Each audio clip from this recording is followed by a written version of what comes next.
Salut tout le monde, j'espère que vous allez tous très bien et que vous êtes prêts pour une nouvelle affaire criminelle aujourd'hui. Une affaire d'ailleurs qui va être plutôt courte, je préfère vous prévenir. Tout d'abord, je tiens à vous remercier pour les retours sur la précédente vidéo, qui était quelque chose de vraiment différent et qui était un petit challenge pour moi. C'est certain et je m'en doutais qu'il y a des gens qui n'allaient pas apprécier, mais j'ai quand même eu beaucoup de retours positifs, donc je suis très contente. Et ce style de vidéo est vraiment important pour moi pour deux raisons. Premièrement parce que je suis un petit peu TDAH, j'ai des problèmes d'attention, et en fait rester assise devant la caméra comme je le fais là, à parler sans bouger, sans rien faire de mes mains, en fait, j'ai de plus en plus de mal. Et donc le fait d'être occupée et de faire quelque chose de mes mains en même temps que je raconte l'histoire, c'est de un beaucoup plus fluide, et de deux, ça me permet aussi effectivement de parler plus naturellement, je trouve. Donc j'aime vraiment beaucoup pour ça. Et de deux, tout simplement parce que lorsque j'écoute des vidéos de true crime, c'est toujours le matin pendant que je suis en train de me préparer et de me maquiller. Donc je me suis dit tout simplement autant mêler les deux ensemble et puis que je me prépare en même temps que je vous raconte l'histoire. Et je tiens à préciser qu'il n'y a aucun manque de respect envers les victimes. Je sais tout à fait que les histoires que je raconte sont absolument horribles. Puis la raison pour laquelle j'en parle aussi, c'est pour mettre la lumière sur les victimes plutôt d'ailleurs que sur les tueurs, parce que c'est vraiment ça qui importe le plus. Après, chacun perçoit les choses comme il le veut, mais c'est sûr et certain qu'il va y avoir d'autres vidéos de ce format sur ma chaîne. En tout cas, j'espère que vous êtes prêts pour notre affaire du jour. Je vais donc vous laisser vous installer bien confortablement car on va commencer.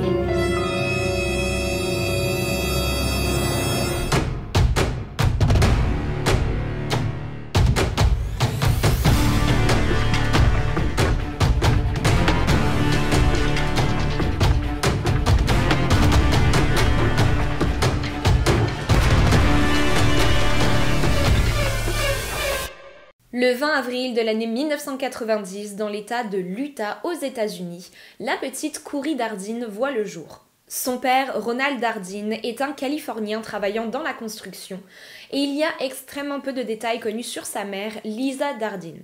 Cory grandit entourée de ses trois frères et sœurs dans un excellent environnement familial, et elle devient très rapidement une jeune femme pleine d'ambition. Ses parents ne s'en font donc pas du tout pour son avenir car ils savent très bien que peu importe la voie que Cory va choisir, elle va se donner à 100% et avoir une excellente carrière. À la sortie des études, elle se spécialise en investissement, mais au courant de l'année 2019, elle va changer de carrière et va décider de se lancer en tant qu'agent immobilière en ouvrant sa propre agence. Elle adore son métier et a vraiment un don pour connecter avec les gens, et d'après ses proches d'ailleurs, ce métier est absolument parfait pour elle. Mais à côté de ça, Cory a aussi une immense passion pour tout ce qui est artistique. Elle a une âme d'artiste en elle et adore l'écriture. Elle entame alors sa carrière d'écrivaine en travaillant sur l'écriture de livres adaptés pour les enfants et va d'ailleurs avoir son petit succès dans ce domaine. Et côté personnel, les choses vont aussi plutôt bien pour Cory, car elle partage sa vie avec son conjoint Eric Richins, dont elle va devenir la femme en juin 2013. Eric est né le 13 mai de l'année 1982 et il est né de 3 enfants. Il est particulièrement athlétique et passionné de baseball et de football qu'il pratique régulièrement, en plus de la chasse qui se trouve être l'une de ses activités préférées. Il est connu pour avoir le cœur sur la main et pour être toujours prêt à aider les gens autour de lui. Il verse d'ailleurs très régulièrement de l'argent à des associations caritatives. Eric et Cory ont été présentés l'un à l'autre par une amie de Cory, et le coup de foudre entre deux a été presque immédiat. Au début de leur relation, leurs proches sont unanimes pour dire qu'ils semblent être un match parfait. Ils partagent énormément de choses en commun et sont sur la même longueur d'onde sur beaucoup de sujets. Eric a précédemment déjà été marié, mais cette union va très rapidement finir en divorce.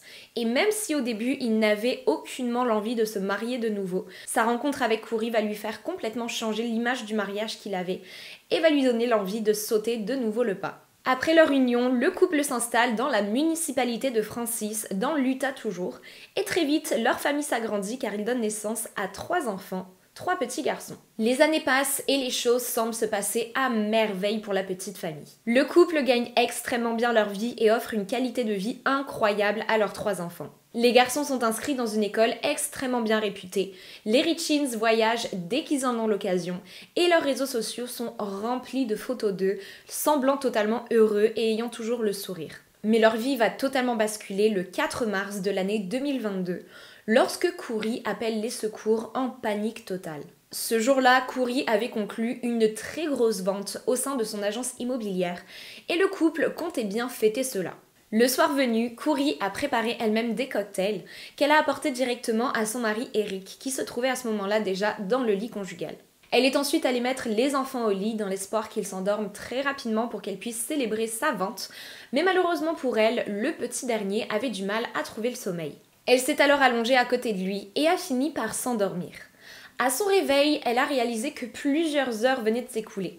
Elle s'est donc empressée de se rendre aux côtés de son mari, espérant que ce dernier soit toujours réveillé. Et lorsqu'elle est arrivée dans la chambre, elle a trouvé Eric endormi. Mais il ne se trouvait pas à l'intérieur du lit, mais plutôt sur le sol, allongé à côté du lit. Elle a alors tenté de le réveiller, mais lorsqu'elle l'a touché, elle a réalisé que son corps était totalement glacé. Il n'était malheureusement pas endormi, mais il était mort. Lorsque les secours arrivent au domicile des Richins, ils déclarent effectivement Eric comme étant mort. Kouri est totalement inconsolable. Elle ne cesse de pleurer et affirme n'avoir absolument aucune idée de ce qui a pu se passer. Il est très rapidement découvert que Eric est mort d'une overdose de fétanyl, qui se trouve être un analgésique extrêmement puissant qui ne peut être procuré que sur ordonnance d'un médecin. Or, ni Eric, ni même sa femme Kouri n'a jamais reçu une quelconque ordonnance pour un médicament tel que celui-là. Ce que les médecins vont aussi trouver plutôt étrange, c'est que Kouri, lorsqu'elle était au téléphone avec les secours, a affirmé avoir pratiqué une réanimation cardio-pulmonaire sur son mari. Il a cependant été prouvé qu'aucune tentative de réanimation n'a eu lieu, et ce de par la quantité de sang présent à l'intérieur de la bouche d'Eric. Si effectivement Kouri avait tenté de le réanimer, ce sang serait tout simplement sorti de sa bouche. Or là, il n'avait pas bougé. Il va être assez compliqué pour les enquêteurs de déterminer ce qui s'est réellement passé ce soir-là, mais la thèse du suicide est d'après eux la plus plausible. Et ce d'autant plus que Kouri leur a affirmé que son mari avait une addiction terrible aux médicaments antidouleurs, et ce depuis le lycée. Chose que la famille d'Eric va cependant immédiatement nier. Kouri va alors inonder ses réseaux sociaux de messages en l'honneur de son défunt mari, affirmant qu'elle doit se montrer forte pour lui et continuer d'élever ses enfants comme il l'aurait souhaité. Et le 7 mars 2023, soit pratiquement exactement un an jour pour jour après la mort d'Eric, Kouri va publier un livre pour enfants, dont le thème se trouve être le deuil d'un père vécu du point de vue d'un enfant, dont le titre est Are You With Me, soit Es-tu avec moi?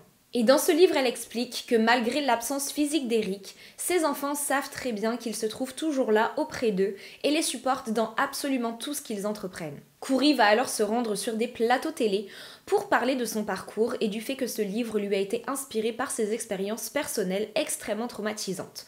Elle explique d'ailleurs, et je cite, « Mes enfants et moi avons écrit ce livre sur les différentes émotions et processus de deuil que nous avons vécus au cours de la dernière année, en espérant que cela pourrait potentiellement aider d'autres enfants à faire face à cela et à trouver le bonheur d'une manière ou d'une autre. C'est réconfortant pour eux de ne pas avoir à vivre cela tout seul. Papa est toujours là, mais d'une manière différente. » Le livre va très rapidement avoir son petit succès, mais quelques jours seulement après les interviews à la télévision de Kouri, de nombreuses rumeurs vont commencer à s'élever concernant la mort d'Eric. Beaucoup de choses vont alors refaire surface, à commencer par un témoignage de la petite sœur d'Eric, qui affirme avoir reçu de nombreux appels de la part de son frère, plutôt inquiétants quelque temps avant sa mort. Kouri a toujours eu un tempérament très fort, mais au fil des années, cela ne va faire qu'empirer au point de devenir la source de très nombreuses disputes au sein du couple. Eric va alors se confier à sa petite sœur par rapport à ça et va lui expliquer notamment que la plus grande source de leur dispute se trouve être l'achat d'une maison immense qui ne vaut pas moins de 2 millions de dollars que Kouri veut à tout prix acheter. Ce qui pour Eric est absolument inimaginable, il n'a premièrement pas cet argent à mettre dans une maison, et de deux, même s'il avait l'argent en question, il préférait le mettre de côté pour le garder pour les études de leurs enfants. Sauf que Kouri ne veut rien entendre, et lorsqu'elle a décidé de quelque chose, il est impossible de lui faire changer d'avis. Et le pire est encore à venir, car environ un an avant sa mort, Eric a confié au téléphone à sa petite sœur être particulièrement inquiet à l'idée que sa femme ne tente un jour de le tuer en l'empoisonnant. Il a affirmé, et je cite, « Si quelque chose m'arrive un jour, garde un œil sur Kouri, car je crois qu'elle essaie de me tuer. » D'après la famille d'Eric, ce dernier n'a jamais touché à quelque drogue que ce soit. Et donc faire une overdose à base de médicaments est quelque chose qui ne lui ressemble pas du tout. Et même lorsque Eric était malade, il préférait toujours se tourner vers des remèdes naturels plutôt que d'utiliser des médicaments. Il était d'ailleurs particulièrement réfractaire à la famille de médicaments dont fait partie le fétanyl, qui est, comme je l'ai dit précédemment, extrêmement puissant, et qui se trouve donc être le médicament retrouvé à l'intérieur de son corps. Quelques semaines avant sa mort, le soir de la Saint-Valentin, Kouri a décidé de gâter son mari en lui préparant un bon petit repas. Sauf que quelques heures après avoir mangé, Eric s'est retrouvé terriblement malade au point de devoir presque se rendre à l'hôpital. Il a mentionné cet incident avec sa petite sœur de nouveau et a même plaisanté au téléphone affirmant que Kouri avait peut-être essayé de l'empoisonner. Et même si cela se voulait être une blague, sa sœur a tout de même reconnu une petite part d'inquiétude dans la voix d'Eric lorsqu'il a prononcé ces mots. Surtout que ça n'était pas du tout la première fois qu'Eric se retrouvait terriblement malade après avoir bu ou mangé quelque chose préparé par sa femme. Lors d'un voyage en Grèce quelques années plus tôt, Eric s'était de nouveau retrouvé terriblement malade et cloué au lit, et ce après avoir bu un cocktail préparé par sa femme. Et une autre chose laissant place à de nombreux soupçons va refaire surface en mars de l'année 2023. Durant leurs dernières années de mariage, Eric a souscrit à 2 assurances-vie en son nom, s'élevant à des milliers de dollars. Si quelque chose devait lui arriver, il avait fait en sorte que la totalité de cet argent revienne à sa sœur. Sauf qu'étrangement, 2 mois seulement avant la mort d'Eric, le nom du bénéficiaire a été changé et l'argent revenait maintenant à sa femme, Kouri Richins. Et Eric n'était au courant de rien du tout car le changement de bénéficiaire a été fait directement par Kouri, derrière le dos de son époux.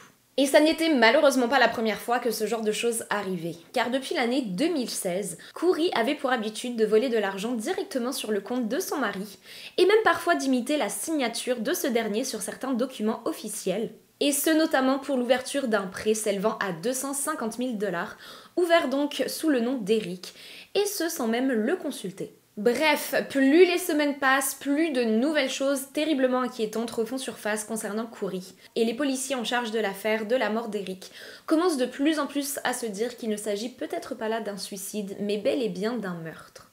Une enquête sur Kouri va alors avoir lieu en secret, et les policiers vont finalement découvrir la petite preuve qui leur manquait pour pouvoir l'inculper du meurtre de son mari. Ils vont alors passer au travers de tous les appels téléphoniques et messages textes envoyés depuis le téléphone portable de Kouri et vont finalement découvrir une conversation plutôt intéressante en date du mois de décembre 2021. Kouri a ce mois-là échangé avec un homme du nom de CL qui se trouve être un dealer de drogue.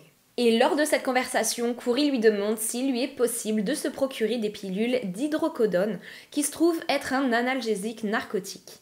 L'homme lui répond positivement, ils planifient tous les deux une rencontre et la conversation s'arrête là. Mais un nouveau message est envoyé par Kouri au même homme à la fin du mois de février 2022 et cette fois-ci elle lui demande s'il lui est possible de lui fournir quelque chose de bien plus fort. Quelque chose dans le style de ce qu'on a donné à Michael Jackson lors de sa mort. Le dealer en question est alors questionné par la police et il affirme immédiatement avoir bel et bien fait affaire avec Kouri durant le mois de février 2022 et lui avoir vendu environ 15 à 30 pilules de fétanyl pour un total de 900 $. Et je vous rappelle de nouveau que ce sont des pilules de fétanyl qui ont été retrouvées à l'intérieur du corps d'Eric lors de son overdose le 4 mars 2022, soit seulement quelques semaines après l'achat de ces pilules. Et comme si cela ne suffisait pas, des recherches plutôt douteuses vont être retrouvées à l'intérieur du téléphone de la jeune femme, telles que par exemple, le certificat de décès est toujours en attente. Vais-je tout de même recevoir l'argent de l'assurance vie? Ou encore, si quelqu'un est empoisonné, que va-t-il être inscrit sur l'avis de décès? Et la dernière recherche inscrit, comment effacer toutes les données d'un iPhone à distance? Les policiers en charge de l'investigation vont aussi découvrir que Kouri avait de très gros problèmes financiers depuis plusieurs mois maintenant et que la mort de son mari lui permettrait donc de récupérer une large somme d'argent de la part des assurances, ce qui en fait un motif de meurtre parfait. Et est-ce que vous vous souvenez de la fameuse maison de plus de 2 millions de dollars qui causait énormément de désaccords au sein du couple ? Eh bien sachez que quelques jours après avoir récupéré l'argent de l'assurance vie de son mari, Kouri a ouvert un prêt et a donc utilisé cet argent pour acheter la maison dont elle rêvait tant. Il n'en faut pas plus aux policiers pour pouvoir enfin procéder à l'arrestation de la mère de famille. Le 8 mars 2023 donc, Kouri Richins est placé en détention dans l'attente de son procès. Et le lundi 12 juin 2023, il y a donc seulement quelques jours, Kouri est apparue devant le juge pour la première fois et il a été convenu qu'elle resterait derrière les barreaux jusqu'à la date de son procès, qui aurait probablement lieu d'ici la fin d'année ou au plus tard début d'année prochaine. La petite sœur d'Eric était elle aussi présente à l'audience et elle ne s'est pas gênée pour rappeler haut et fort tout ce que Kouri avait fait subir à son frère et ce durant de longues années. Kouri fait face à des accusations d'homicide criminel, de meurtre aggravé et de 3 chefs d'accusation pour possession d'une substance contrôlée. Et sachez qu'une professionnelle du langage corporel avait notamment émis de nombreux doutes concernant la sincérité de Kouri lorsque cette dernière était apparue à la télévision. D'après elle, la façon dont Kouri sourit et se tient lorsqu'elle parle de son mari ne démontre pas la moindre peine, mais plutôt de la satisfaction. Et en plus de cela, Kouri avait retiré son alliance malgré le fait qu'elle continuait de parler d'Eric comme étant son mari au présent, et elle ne cessait de remuer sa main sans alliance devant les caméras, comme si elle voulait montrer au monde entier qu'elle était célibataire et prête à rencontrer quelqu'un. Ce qui donnait plutôt l'impression qu'elle était à la télévision pour se vendre elle-même plutôt que son livre. Et c'est donc toutes les informations que j'ai pour le moment concernant l'affaire de Kouri Richins, vu que son procès n'a pas encore eu lieu, mais je suis pas mal certaine qu'elle va passer un bon nombre d'années derrière les barreaux.